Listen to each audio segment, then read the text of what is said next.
Hi, and thank you for joining us. President Trump today said he has reached a framework deal on Greenland.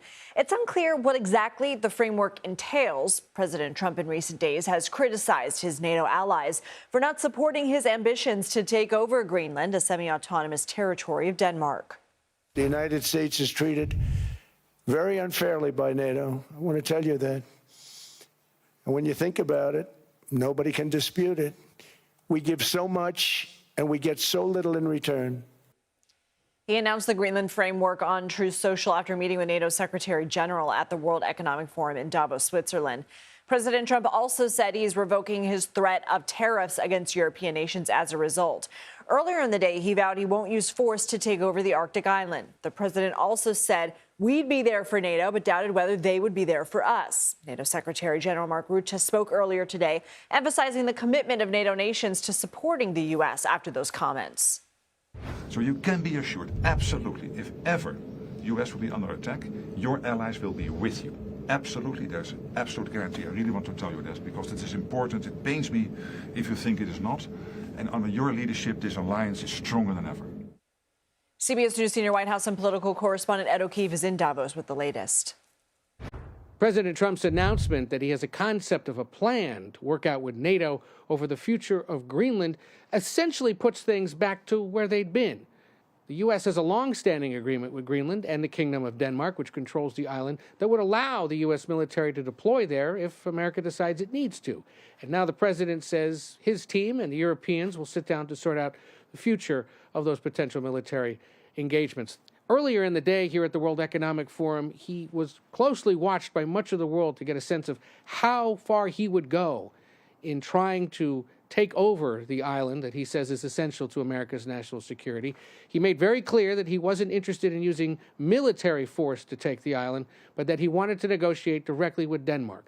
That was a relief to Danish officials to hear that there was no military engagement anticipated, but it left a lot of confusion and bitter feelings among European leaders who said the sovereignty of one of their countries should be respected and that there was no need for the United States to go alone on Greenland when NATO was there to help. And it appears after meetings this afternoon with the NATO Secretary General at the World Economic Forum that is where things are headed.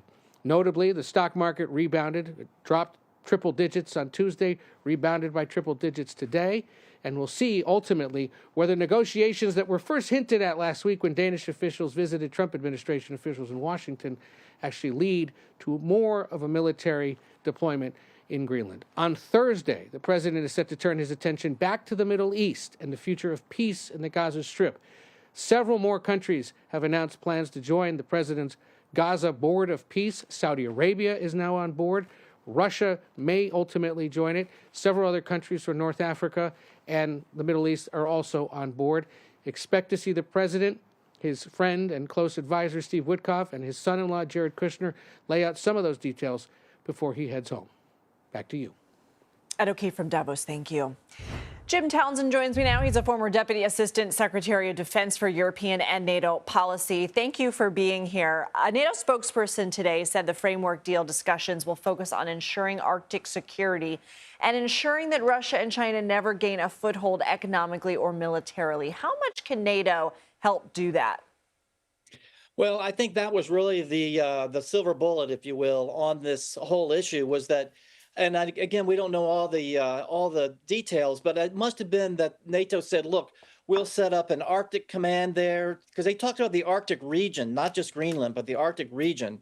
We'll set up a NATO command. We'll have a NATO presence on the island. The U.S. can lead that presence there. Denmark will take part in that. So I think this is really an idea of putting Greenland under the wing of NATO rather than ownership by the U.S., and making it a regional effort, not just focused on Greenland.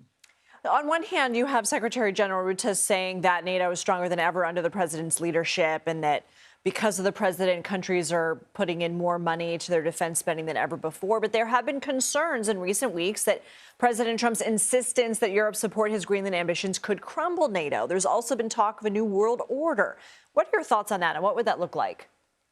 Well, there's been a lot of talk like that, maybe building a coalition of the willing outside of NATO, of European members so they don't have to have U.S. pushing them around. I mean, there's a lot of talk that has come out of the rhetoric and the actions of the United States, and particularly the bullying that has taken place. And so I think a lot of this is stray talk, but there is something to the nations in Europe saying, look, we have actually put together a coalition for Ukraine that has actually been effective, and maybe we need to expand on that and have as an alternative if something happens and NATO can't be part of it because of the United States. We've got this coalition that over time can get stronger and might be able to take action.